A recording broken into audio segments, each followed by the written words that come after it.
Hi guys, my name is Marisha and I am super excited to have you guys looking at this video today. I am coming to talk to you about something that's very near and dear to my heart, and I am so excited for you to be watching this video. Easter is next weekend, which is crazy. I feel like we literally just had Easter.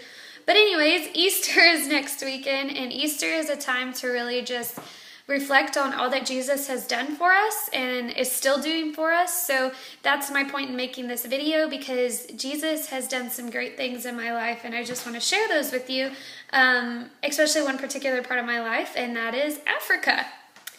So if you don't know, I went to Africa back in December, and it was amazing.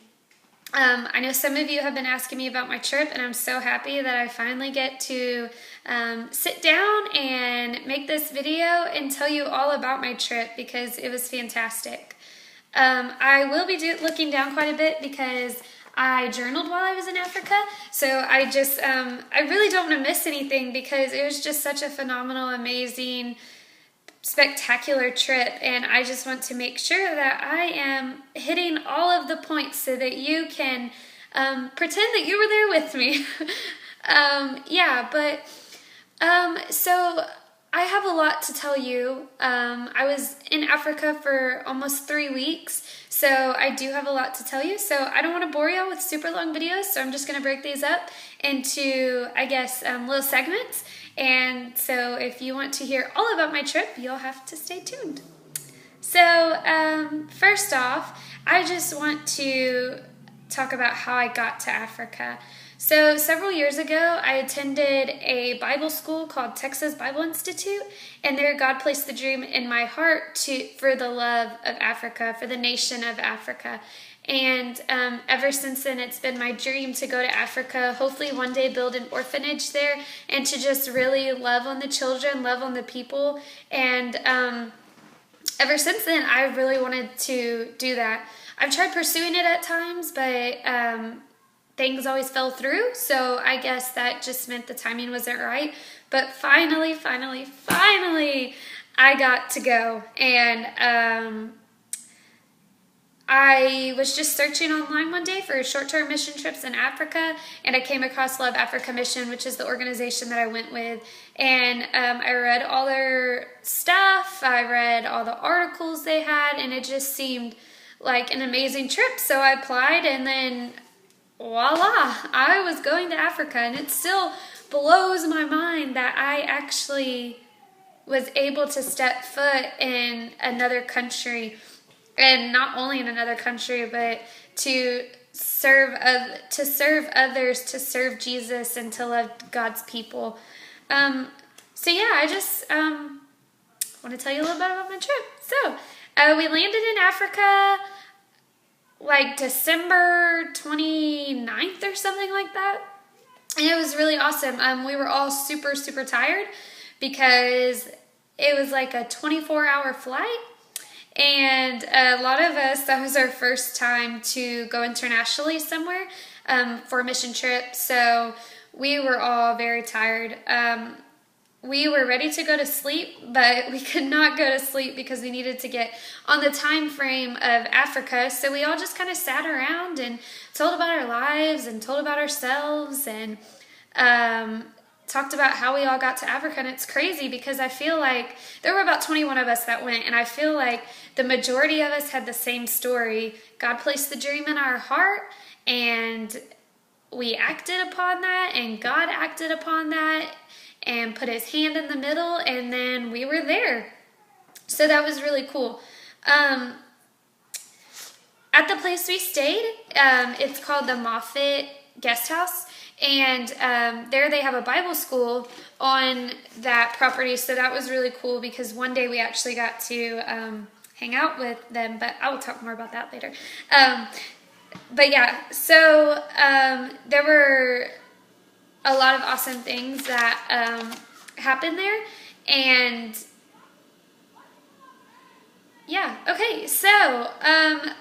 it was either the first day, it was the second day that we had arrived in Africa. We went to what they call the village, and the village was where people that had been living in street life and stuff like that. That's where they went to get away from that. Of course, the living situation was nothing like our living situation here in America. The buildings were really run down, but it was amazing to see that and to hear their stories from where they've come from to where they are now. All of us ladies went to a Bible study, and the Bible study group was called Women of Courage, and we just talked about doing good deeds for Jesus, and we talked about women in the Bible that have done good deeds for Jesus. And then after that, the women got to share some of the things they have made, because a lot of things in Africa are homemade. So we got to purchase some of those things, and actually this really cool bracelet I got in Africa, and it stays on me all the time because Africa has my heart. And it's also a really cool conversation starter. If people see it, where'd you get that bracelet? Oh, I got it in Africa, and I get to tell about my trip, so that's really cool too. After the Bible study, we just kind of hung out and like bought stuff at the village and stuff like that. And then we walked down the road a little bit, and we got to go to this shop, and that's where they sold things. They were also handmade, but not by these ladies that I was just talking about just a second ago. And we got to look at their stuff, and if you wanted to purchase some, you got to purchase some. And speaking of purchasing stuff, African money is so cool, and I wish that money wasn't in my car, because I would show you. They have elephants on them, and it's just really cool. Yeah. So we got to just do some icebreakers with our team to get to know each other, and that was really fun. After that, there was a big group of kids on the other side of the fence, and we got to go play with those kids and love on those kids, and it was just really awesome. One of the things that first hit me that I was in a totally different country was that these little kids were picking up trash off the ground. We were playing Frisbee with trash instead of an actual Frisbee, and that might seem small, but in my heart, it really hurt, because we have the luxury of playing with a Frisbee or playing with a baseball or whatever, and these kids were just satisfied playing with dirt and that they had people around them playing with them. We played Frisbee, and then we were just throwing it around, throwing it to whoever, and it was really awesome to just love on those kids. And some of my team members said that there were some little girls that came in, and the little girls were kind of nervous at first to come into the group, but then after they came into the group, they were really excited they did, and they had some fun. And there were some of the African people that were standing around taking pictures and just had huge smiles on their faces, that we were taking the time to spend time with their kids and to see them smile the way they smiled. A little later that day, we went to an academy called Southern Cross Academy, and that's where the IDP kids go, and IDP stands for Internally Displaced Person, and there's a lot of history behind why they were internally displaced. But there were little kids that went there. That day there weren't that many because they were on Christmas break still. So we got to visit with some, and it was really fun to just play on the slides, and just really play on the slides and play in the dirt and roll up and down the hills. It was really hard at the same time, because one thing that really struck me as odd was that the little boys were wearing little girls' clothes, and the little girls were wearing little boys' clothes. And in Africa, almost everybody's hair is short. So you don't know which one is a boy, and you don't know which one is a girl.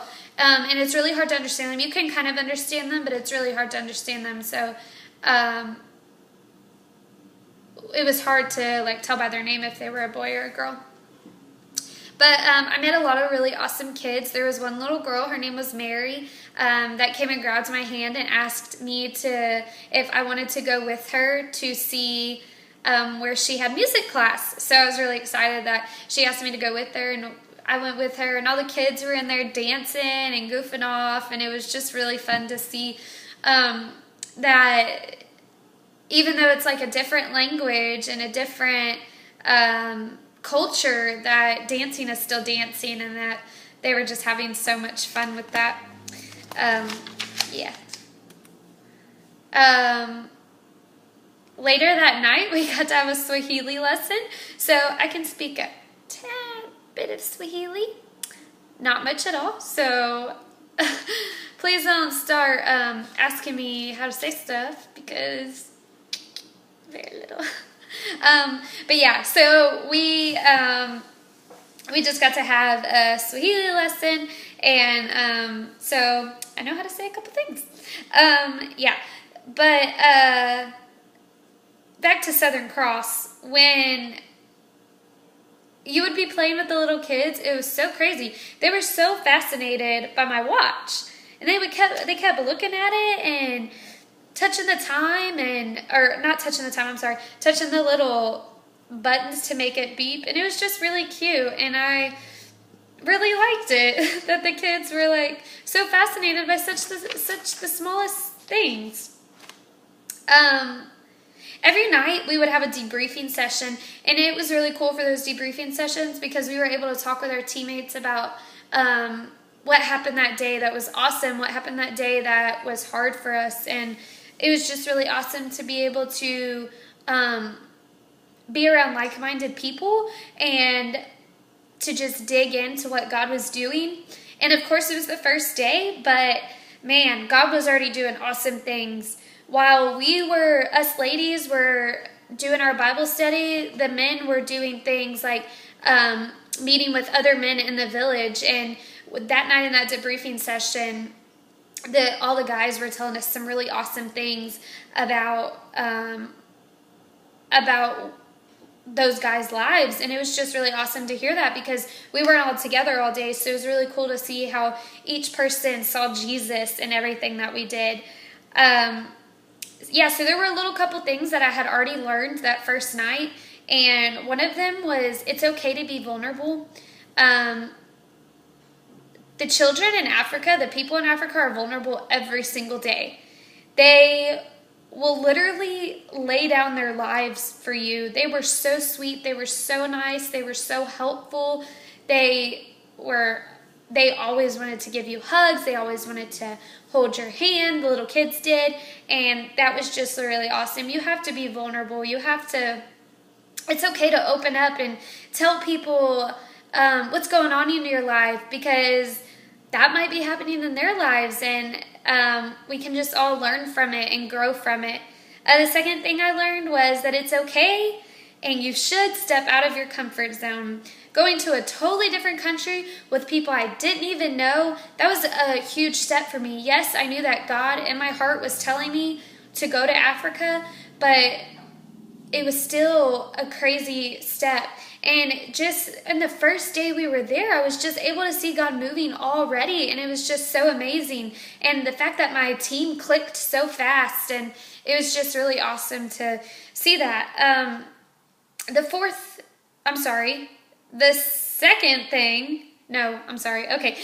third thing was that what is changing and what is going to stay changing. So there were some missionaries that are part of the organization that I went to that are from, I can't think of where they're from right now. I went to Kenya, but they were from another part of Africa, and they came to spend a couple days with us, and one of the leaders just point blankly said, guys, I can already see that things are changing in your lives, but you need to think about it. What is changing, and is it still going to be changed when you get home? If you're spending more time with Jesus, is that still going to be the same thing next week? If you're letting Jesus cut open your heart to see his people, to see his heart, is that still going to be the same thing next week? So that was really awesome for him to say that, because it allowed you to take a step back and reflect. Now the fourth thing that I learned just in the first couple of days was that love was what we're ultimately here for, what we were ultimately in Africa for, what we are ultimately on this earth for. Love, love, love. And I know if you've been in church all your life, you always hear the greatest commandment is love. You should always love your neighbor as yourself. Love, love, love. And it's very important to love. I'm not trying to dig that into you, but love is what we're ultimately here for. Like I said earlier, the organization that I went with was Love Africa Mission. The word love is in that name because our mission is to love. Our mission in life is to love each and every person that we come across. And I know sometimes that is hard. I am not saying I am perfect at all. I have trouble with loving people sometimes the way that they should be loved. But love is what we are ultimately here for.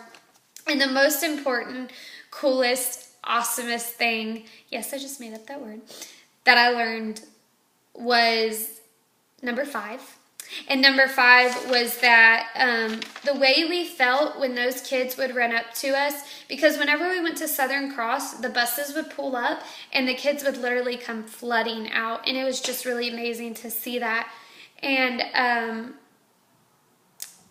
the way that we felt when those kids were running up to us, looking at us with the happiest faces, is the way that Jesus feels whenever we run to him.